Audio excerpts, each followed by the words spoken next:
oduu gammachiisaa kan hin dhagayin haa dhagayu kan beekus haa yaadatu kabajamtootaa fi jaalatamtoota daawwattoota keenya yaamicha jaarmee tokkummaa dubartoota baqattoota Oromoo biyya Yamanirraa Adde Arafaat Sheekh Jibriil Bakriin kan hundeeffame bu'uureessituu fi durateessuu jaarmee tokkummaa dubartoota baqattoota Oromoo biyya Yaman tan taate akkasuma isiin tun jaarmayoota Oromoo adda addaa walitti qabuun araara kan buuftu yommuu ta'u jaarmayoonni kun kanneen akka Waaldaa Tumsaa fi Gargaarsa Qeerroo Oromiyaa akkasuma dubartoota hawwisoo qeerroo ganamaa kan tahan gidduutti marii addaa taasisuuf qophii isii xumurteeti jirti. Adde Arafaat kan dhalatte abbaa isii Sheekh Jibriil Bakrii irraa yommuu ta'u akkasuma harmee isii Qamaroo Abdoosh irraahi. Adde Arafaat kan dhalatte magaalaa Jabuutii keessatti yommuu ta'u yeroo umriin isii waggaa 8 gahu mana barnoota Saawudii Arabiyaa jedhamu kan magaalaa Jabuutii keessatti argamu seenuudhaan ilaa kutaa 12 erga xumurtee booda carraa barnootaa yookaan iskoolaarshippii argachuudhaan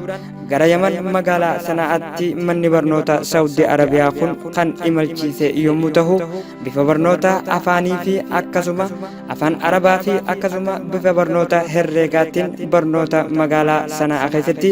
yuunivarsiitii Sanaa'a keessatti waggaa 3 eega xumurattee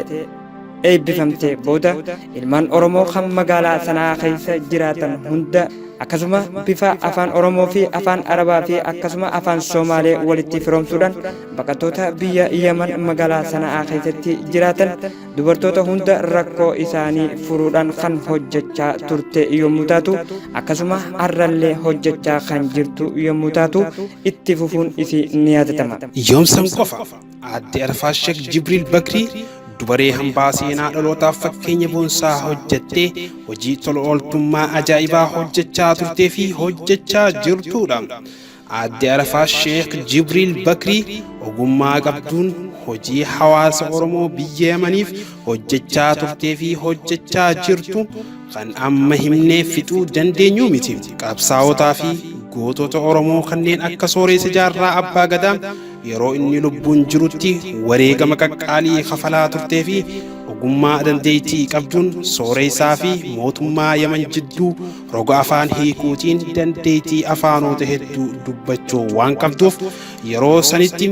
dubaree Sooressa cinaa dhaabbachaa turteedha. Yoomsan qofa Adde Arafaat Sheekh Jibriil Bakrii baqattoota Oromoo biyya Yaman keessatti baqattummaadhaan jiraachaa jiran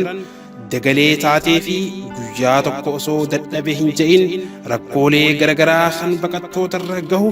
dura dhaabbachuudhaan hawaasichaaf hojii boonsaa dubaree hojjechaa jirtudha. Hojiilee Adde Arafaat hawaasaaf hojjechaa turte keessaa dubartoota Oromoo biyya Yaman keessatti baqattummaadhaan jiraachaa jiranii fi gara biyya Yaman baqatan rakkoolee garagaraa kan akka abdi qawweedhaan karaa Yamanitti gocha suukanneessaa irratti raawwatamuu fi roga hundaanuu ija hawaasaa baqattoota Yaman taate dubaree hojii boonsaa hojjechaa turtee fi ammaas hojjechaa jirtudha. Adde Arafaat Sheekh Jibriil Bakrii Isiin falmattuudha intala abbaa gadaati. Kuushi shanyiin isii biyya ambaa teessee sabasiif qabsooyti. Waraansa sii miti kan sabasiif dhimmamti. Ofii eelaa baattee fayyuu sabasiitiif gammaddi. Yoomi kana qofa wanni isiin hojjette lammii Oromootaa bar meeqaan tan fayyadde Oromoo lammiisii meeqaan tan fayyadde isiin eenyu jettee yooniif na gaafatte Adde Arafaat Sheekh Jibriil Bakriiti. Tunis qabiteenya callaan tala Oromooti. Tunis qabiteenya sabboontitti callaa intala Oromtichaati. Intala abbaan qabsaawaa ilmoo maal gaafattaa gariin namaa ni ajaa'ibsiifataa hojii isii boonsaatu isirraa dubbataa waan isiin hojjettu isii dhaaleeffataa waan isiin hojjettu isii dhaaleeffataa an himeetuun fixu waan isiin hojjettee takkaa lamaa miti Oromoo falmattee waan hunda roorroo fi badhaadha dagaaginaaf qananii hunda barhaammattee anta naataranju rabbummaan haafitu galata isii mara innummaan haagalchu akkasuma aadde Arafaat Sheekh Jibriil abbaan isiitis kan dhalatee guddate Oromiyaa Konyaa Gaara Mul'ataatti yommuu ta'u yeroo mootummaan abbaa irree mirga afaan Oromoo dubbachuu nama dhorkutti inni afaan Oromoo dubbachuudhaan mootummaan abbaa irree isa ajjechaaf yommuu barbaadu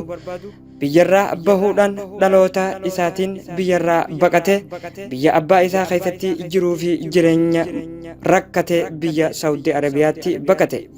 akkasuma magaalaa Saudi Arabiyaa erga seenanii booda hayyoottan Oromoo gurguddoo kanneen akka Sheekh Mammar Rashaad Khabiir Abdullee fi akkasuma Sheekh Abdusalaamii fi sheekkan adda addaa waliin magaalaa Saudi Arabiyaa keessatti carraa barnootaa argatanii barnoota isaanii xumuratan erga barnoota isaanii xumuratanii mootummaan Saudi Arabiyaa deemaa biyya teessanitti gala biyya teessan barsiifadhaa diinaas barsiisaa biyya teessaniif falmadhaa jechuudhaan erga isaan dubbisee booda biyyattii deebi'uu waan hin dandeenyeef mootummaan abbaa irree biyya waan tureef biyyattii deebi'uu mannaa ollaa Itoophiyaatti magaalaa Jabuutitti galanii achitti mana barnoota Saudi Arabiyaatti baqattoota Oromoo kan biyya Oromiyaarraa mirga isaanii dhabanii biyya namaatti baqatan tajaajiluudhaan mana barnoota Saudi Arabiyaa barsiisuu irratti jalqaban achumatti maatii isaanii aadde Qamaroo Abdoosh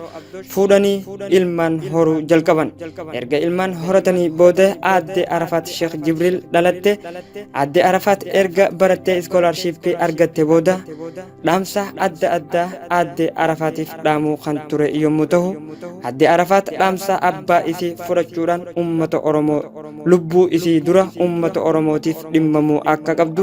abbaan isii aadde Arafaat Sheekh Jibriiliif dhaamuudhaan aadde Arafaat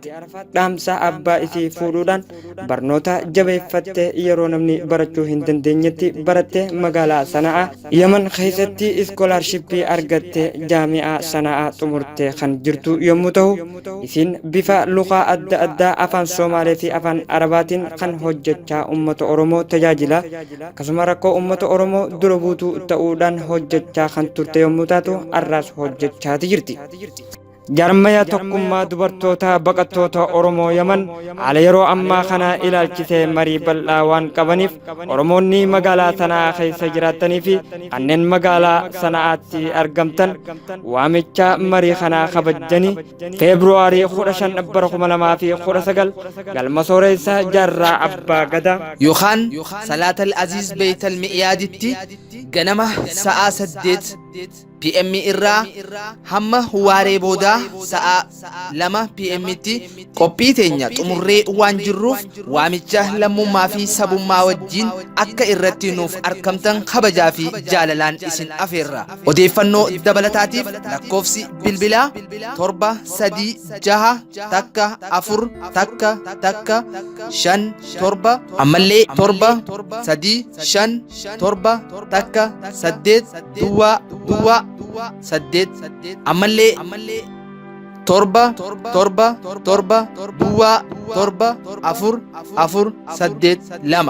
kanarratti bilbiltanii gama galma sooreessa jaarraa Abbaa Gadaa yookaan ammoo Saatal Aziz Beeytal Mi'iyaaditti argamuu ni dandeessan. Jaarmaya tokkummaa dubartoota baqattoota Oromoo biyya Yaman.